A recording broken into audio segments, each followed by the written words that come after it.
Tojikistonda o'ziga xos joziba va takrorlanmas manzaralarga boy bo'lgan ekoturizm katta imkoniyatlarga ega. Bunga farg'onalik jurnalist va blogerlar So'g'd viloyati bo'ylab tashkil etilgan infotur davomida amin bo'ldilar. Viloyatning ma'muriy markazi Xo'jandga Daryo shahri deya ta'rif beriladi. Sababi shahardan Sirdaryo oqib o'tadi. Ushbu suv havzasi shaharning markaziy o'qiga taqqoslanadi. Tashrif buyuruvchi mahalliy va xorijiy mehmonlar hududning so'limligini yanada chuqurroq his qilishlari uchun Sirdaryo usti bo'ylab osma dor yo'li barpo etilgan. Farg'onalik ijodkorlar ushbu yo'l bo'ylab yurib ko'rdik.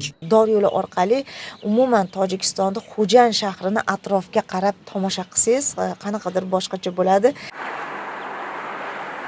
Biz hozir aynan daryoni tepasiga keldik. Bizga o'xshab birinchi bor chiqqan insonga haqiqiy adrenalin o'zgacha.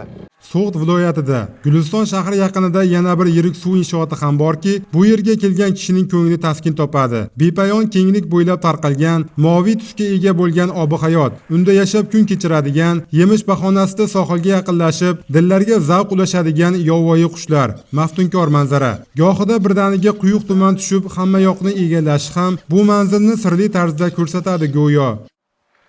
Biz geografiya kitoblarida ko'p o'qiganimiz va eshitganimiz Qayroqim suv ombori sohilida turibmiz. Ushbu inshootning aynan suv ombori sifatidagi vazifasi o'zga bir mavzu. Lekin bu yerga tashrif buyurgan har qanday kishining hayrati oshishi aniq.